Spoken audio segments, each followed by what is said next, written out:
atas ini dimaklumkan bahawa istiadat kerjaan pada hari ini dimulakan sekarang.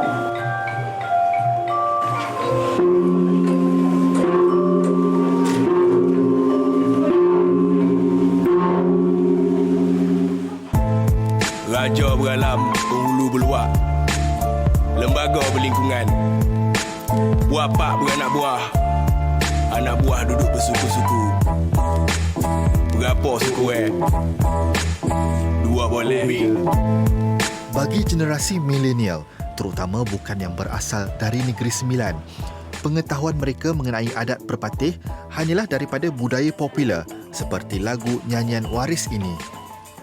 Hakikatnya, anak muda dari tanah adat ini juga kurang arif mengenai adat istiadat yang menjadi sebahagian daripada warisan yang dijunjung serta struktur Perlembagaan Negeri Sembilan itu sendiri. Baru-baru ini di Ulu Jelebu telah berlangsung istiadat kerjaan bagi melantik buah pak yang baru. Perlantikan dibuat selepas berlaku kekosongan bagi jawatan berkenaan ekoran kematian penyandangnya, Abu Zarin Ma'ruf, pada 1 Disember 2020. Secara ringkasnya dalam hierarki pemerintahan adat Perpatih, buah pak adalah ketua bagi perut atau unit kecil komuniti yang diwakilinya.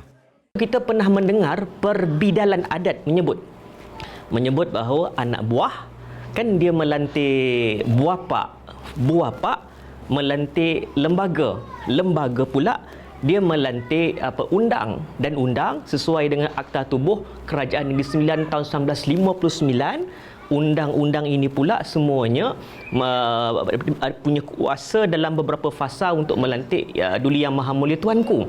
Jadi itu antara peranan-perananlah buah pak ni pula dalam proses. Daripada sudut kita boleh melihat peranannya dalam komuniti, dalam perut-perutnya sebagai ketua yang boleh menyelaraskan pergerakan ataupun standardiskan perjalanan adat dan juga hal ehwal urus takbir di komuniti perut masing-masing. Pertama, yang kedua kita melihat peranannya pada sudut melantik lembaga-lembaga di atas.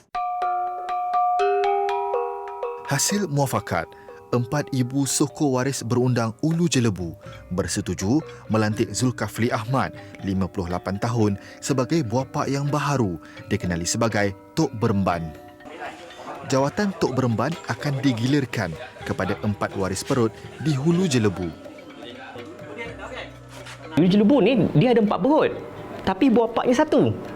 Berbanding dengan macam contoh waris berundang yang lain, dia 1 perut mungkin ada 1 buah pak. Kalau 3 perut ada 3 buah pak. Maksudnya setiap perut tu ada ketua-ketuanya. Tapi Hulu Jelebu ni dia pelik sikit. Dia tu keunikannya. Dia ada 4 perut yang berbeza tapi ketua buah paknya adalah 1.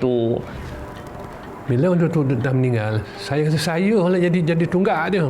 Di situlah saya rasa beban memang amat berat lah. Dari segi dari segi tanggungjawab untuk memikul peranan sebagai buah pak tu untuk memperkasa adat tu sendiri. Walaupun telah lama dilantik, namun pandemik COVID-19 yang melanda negara dan pelaksanaan Perintah Kawalan Pergerakan PKP telah memaksa istiadat kerjaan Tok Beremban yang baru ini ditangguhkan. Seiring Negeri Sembilan negeri beradat, maka perjalanan istiadat kerjaan ini perlu dibuat dengan teliti. Ini kerana selain merupakan proses ritual yang penting, setiap istiadat yang dilaksanakan mempunyai falsafah yang tertentu. Terjemahan proses ini digambarkan dengan jelas melalui penggunaan warna kuning dan barisan kain yang dipanggil lebah bergayut pada langit tempat Tok Beremban dan isteri bersemayam ketika istiadat kerjaan dilangsungkan. Ada lebah bergayut, so dia ada 3 baris. Bahagian depan sekali ini dia ada lebah bergayut ada 2. Dia menggambarkan, falsafahnya adalah itu adalah Tok Beremban, yang mulia Tok Beremban dan isteri. Bahagian yang kedua, lebah bergayut tu dia menggambarkan 4 ibu sokor. Sebab tu ada 4 ibu sokor kan. Kainnya pun macam bentuk kain batik kan.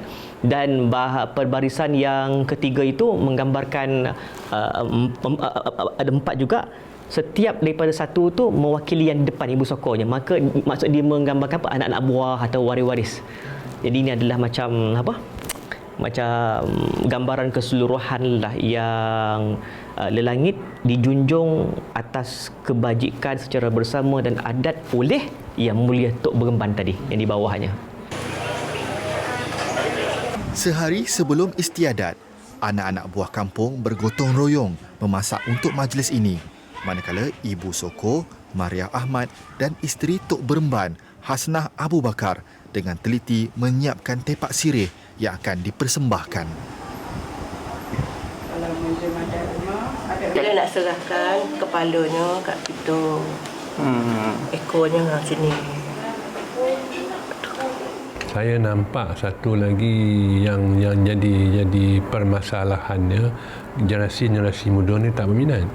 Jadi saya tengah memikir satu cara mana untuk kita menarik dia. Jadi salah satu daripadanya, saya agihkan dia punya tugas tu. Saya lebih suka kalau dia bagi peluang. Dia bagi peluang, contoh dia, kita bagi peranan dia. Macam Ibu Soko, jelaskan apa dia tugas-tugas dia. Anak waris apa dia tugas-tugas dia. Orang Semendo apa dia tugas-tugas dia. Selepas setahun tertangguh, tibalah masa yang dinantikan. Segala persiapan telah tersedia dan menunggu saat istiadat kerjaan dilaksanakan. Di satu sudut, kelihatan Tok Beremban Zulkafli sedang menyiapkan limau untuk majlis berlangir yang akan berlangsung sebentar lagi. Kali terakhir istiadat seperti ini diadakan kira-kira 20 tahun lalu. Sebagai pembuka upacara sebelum majlis istiadat di Balai Menghadap, upacara berlangir limau akan dilaksanakan terlebih dahulu. Oleh itu, majlis dengan penuh takzimnya mempersilakan Yang Mulia Tok Beremban Tok Zulkafli bin Haji Ahmad sebagai buapak waris berundang Hulu Jelebu ke tempat bersiram bagi upacara berlangir limau. Kalau ikut dari dalam tergembur daripada waris asal berundang Hulu Jelebu ni, sebagaimana yang saya faham daripada Yang Mulia Tok Beremban sendiri, buah pak sini, kalau daripada dulu-dulu punya cerita, air itu diambil daripada sinilah, laluan sungai Jeram di sini yang di atas Hulu Jelebu, nak menggambarkan memang ini asal telapaknya. Kemudian diambil juga air itu daripada Masjid Warisan Karyah Kampung Kuala Dulang sebagai masjid yang tertua di Negeri Sembilan. Dicampurkan air tadi dalam tempayan tadi, kemudian dimasukkan pula dengan bunga-bunga dan juga limau tu tadi. Dan dia ada 4 bekas. Jadi bermaksud ada 4 jenis bunga yang berbeza-beza yang mewakili setiap perut membawa satu bunga dia diletakkan dalam tempayan, melainkan perut yang terakhir daripada Datuk Beremban ada bunganya sendiri dan juga dia bawa 7 biji buah limau, 7 biji limau.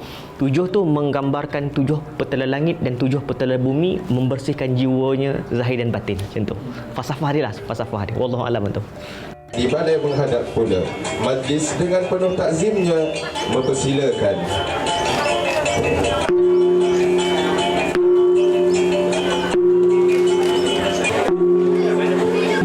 Selesai acara bersiram atau berlangir, Zulkafli akan disiapkan bagi istiadat kerjaan di mana beliau akan diisytihar secara rasmi sebagai Tok Beremban. binti Abu Bakar ke Balai Menghadap. Di Balai Penghadapan, Ibu Soko dan anak waris adat sedia menanti ketibaan beliau. Dengan penuh adab dan takzim, Zulkafli dan isteri melangkah masuk ke Balai Penghadapan dan duduk di kerusi bersemayam. Ini dimaklumkan bahawa istiadat kerjaan pada hari ini dimulakan sekarang. Terima kasih Datuk Yang Mulia.